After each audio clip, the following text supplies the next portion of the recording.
Okay, we're doing Mimbres Pottery, Silver City, New Mexico. That's a cool looking postcard. Going to Silver City. We're in 462. This one kind of looks like it's hand printed or hand stamped, or like the Glenn Frostic ones I showed you guys a few days ago.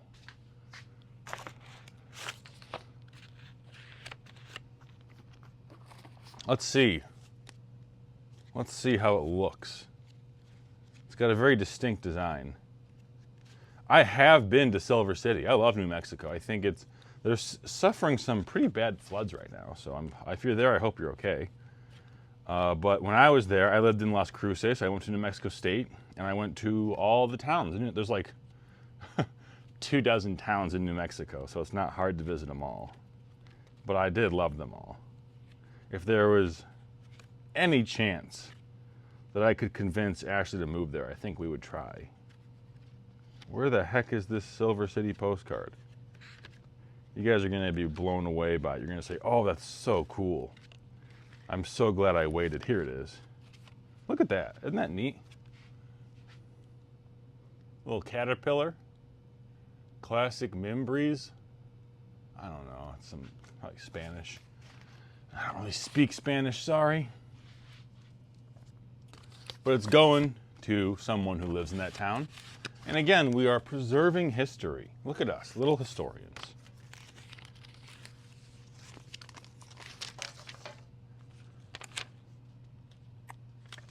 Perfect. Beautiful. Holiday Inn, 969. Yeah, this one goes back here. And then we do a 180. And then we do a 90. And then we go to 696. 969. Sorry, the dyslexia is strong. If you can't tell, I'm exhausted. I'm very tired. The dog days of summer are real. They are true. It's a Holiday Inn postcard. It's got like a, what is that? 6 sections to it.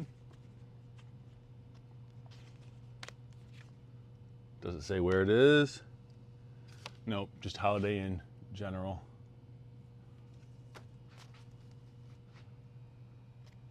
It's 969. On the back it says Holiday Inn, the world's innkeeper. So I guess that was their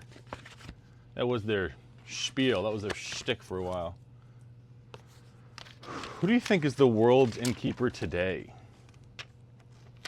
I don't think it's Airbnb, but that probably is like a common answer. 914.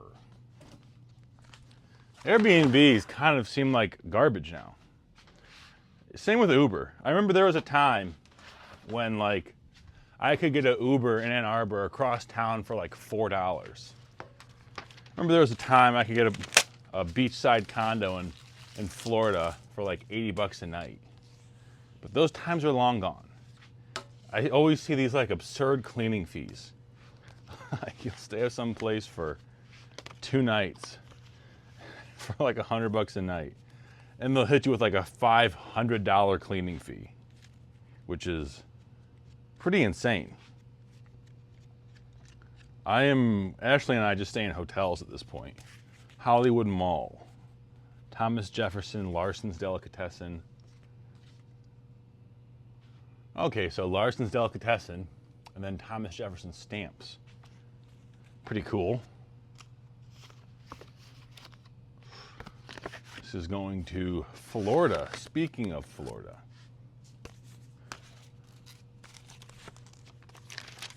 And the next one is Michelangelo, Madonna, Infant Jesus in 811.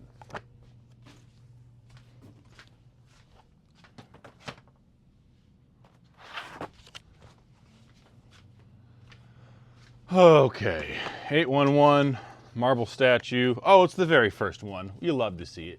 You love to see a number 1 pull. $12.71. I'll rarely have the big winter postcards, but that's okay with me. Part of having a sustainable, a consistent business, I think, is making decisions. And some of those decisions are like, should I go after home runs or should I go after base hits? Should I, what do you go after? I know the common knowledge in baseball is like to go for home runs, but keep with, just to keep with the analogy. I'm just going for consistent sales, and it's turned out to be that. Someone mentioned that they bought 1,500 international postcards, and they've sold 3 so far. It's been a month. And I'm thinking, yeah, that's about right. And they seemed happy with it, which I'm glad. But like that's the numbers of the business that make sense. Like you sell a small amount, but you sell them every single day. Like I don't think I've had a day with no sales, no postcard sales across my stores in a long time. I mean, since probably I started the second store.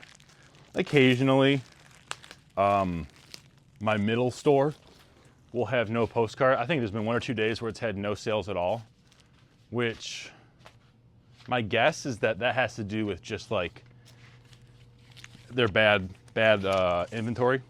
The quality of inventory is not as good as the other stores. Like that, there has to be a worst, right? Like if you've got 3 stores, they can't all make exactly the same amount of money. Now we have one that I really am not looking forward to. I really, really am not looking forward to this. I hope I have extra 6x6x6 boxes. This used to be something that I would look out for in thrift stores. And this is one that is never sold. See that? India.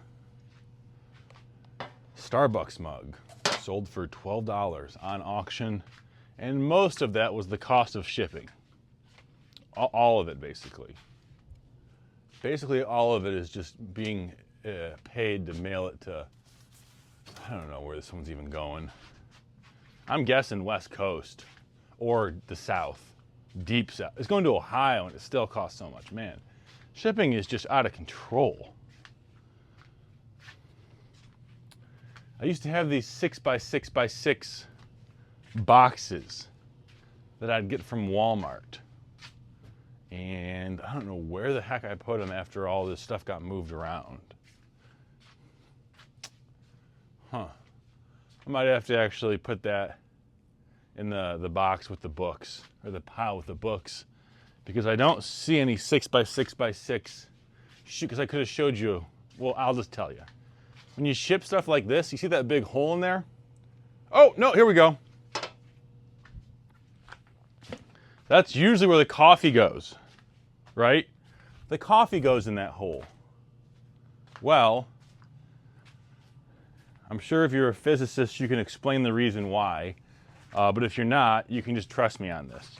When you have holes, when you have void, things are more likely to break. So like if you ship anything remotely delicate, make sure that you are putting bubble wrap, crunched up paper, whatever, inside of whatever you're shipping. This goes for vases, it goes for coffee mugs, anything that's breakable. You want the energy to transfer through the glass into the paper. Or what I'll be using is bubble wrap.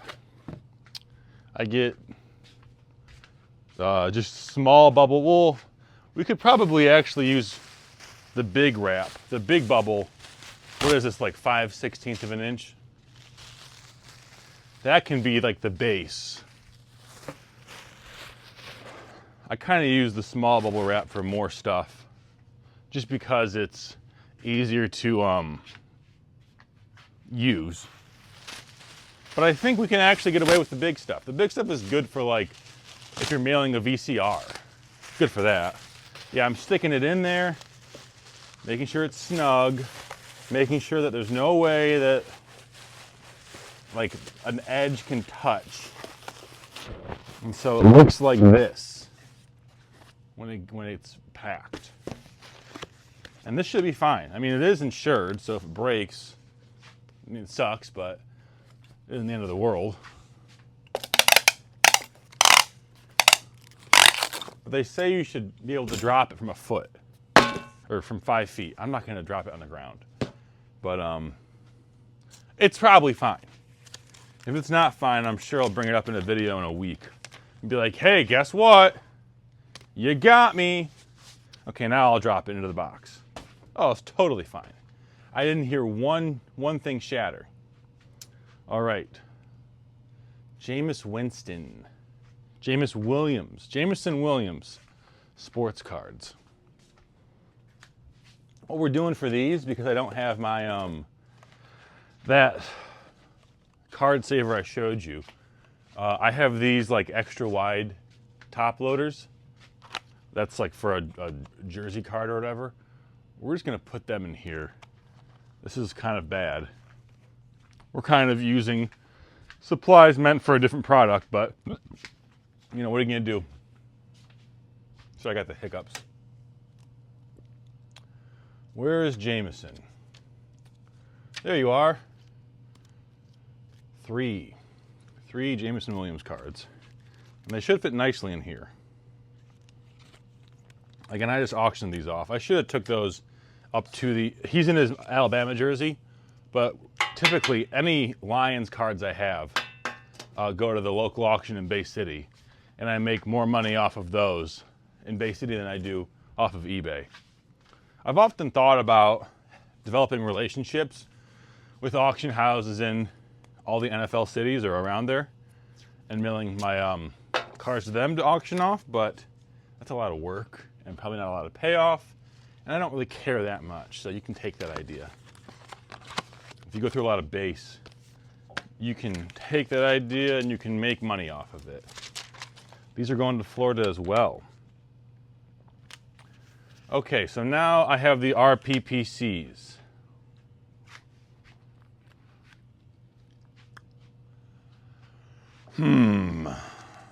I think they'd be fine being put in a 6x9 mailer.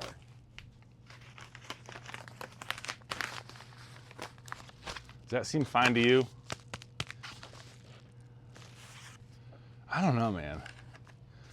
You know what I will do? I'm just gonna do it. Cause they're already in sleeves. They're not in great condition, so I'm just gonna do it that way. And if he complains, then I will not do it again. He lives across town. He'll come over here and he'll yell at me. If I can get that on video, it'll pay for itself. Ooh, here's a weird one. I've had this thing forever. I had it for sale for 40 bucks, auctioned it off, and I got 25 for it. These are scams. They say there's, I'll show you something. They say that there might be a PSA card in here. It's probably a BCCG card, but they say it might be a PSA 10, Charizard or whatever. This is a PSA card.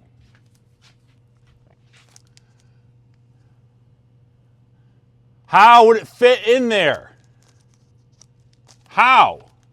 Maybe like that. Maybe. I actually got a quote on 500 boxes just like this. I've got a blank coming in the mail because these are a hot product and they're scams.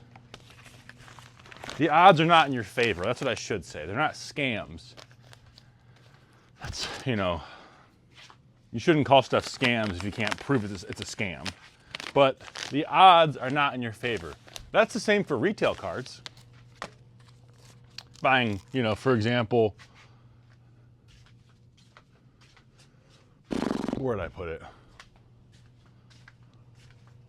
For example, if I went to the store and bought one of these for 25 bucks, I probably got just as good of odds as getting anything of value as I do in that box, or in that little thing I sold on auction for about 25 bucks.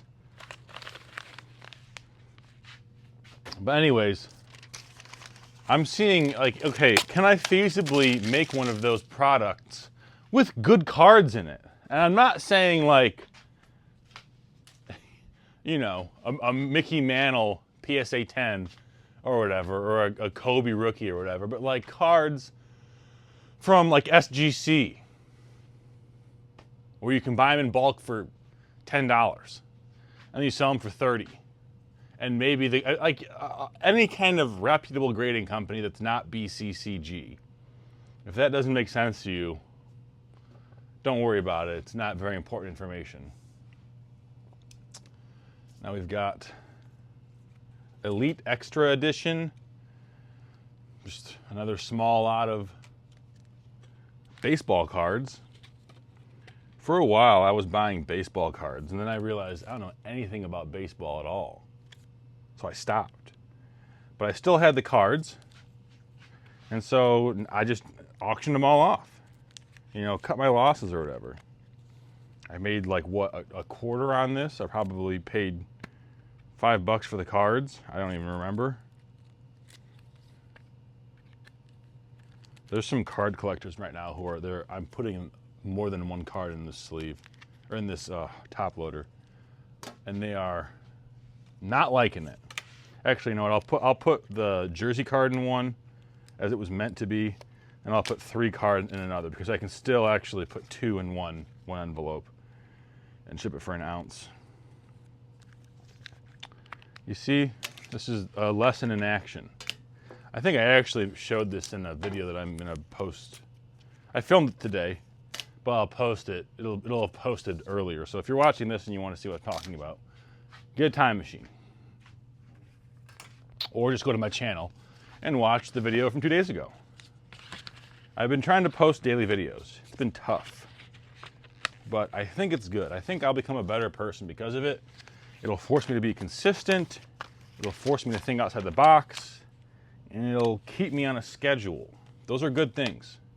Huge John Elway lot, 120 cards. Can we fit 120 cards into one of those boxes? That'll be a real test. Okay, where were they? They're over here.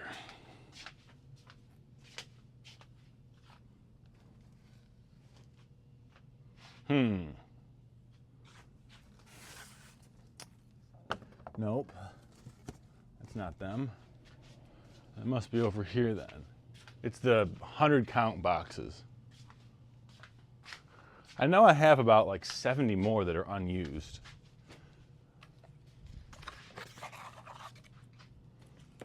Here we go, here's one.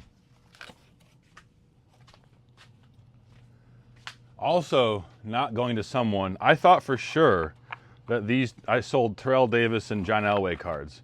Those are 2 players for the Denver Broncos, if you don't know.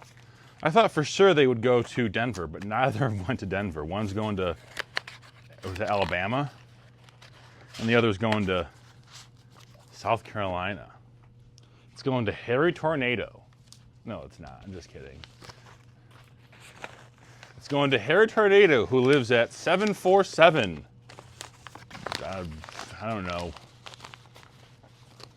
What are some trees in South Carolina? What's their main tree they have? 747 Juniper Berry Lane. That would be funny if I just started giving out social media influencers' personal addresses in the middle of these extremely entertaining live streams. So you'd watch through me talking about this for 19 minutes just to get someone's address. That sounds like a good thing to do. Where the heck are you?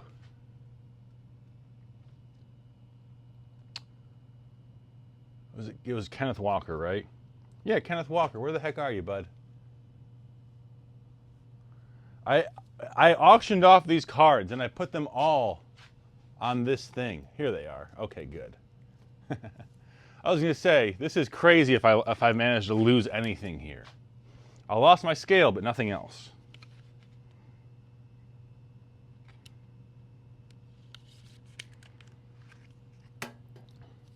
What I've noticed about these videos is that about a third of you watch all of it, no matter what I'm doing.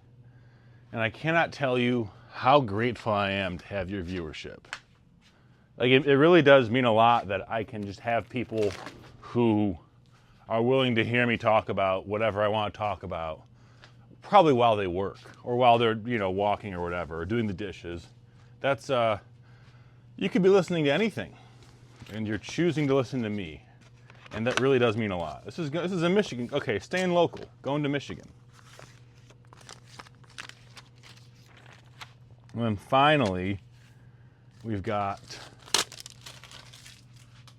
a bunch of Bowman cards that I took a really bad picture of. Sold for 10 cents. The main picture was supposed to be all the cards, and it was only of one card. That was a mistake that Blake made. So they didn't sell for hardly anything. I think with these, I'm gonna put them in one of these envelopes, seal it, and then put that envelope into a 6x9 padded mailer, because the cards are mostly in sleeves, so they're fine.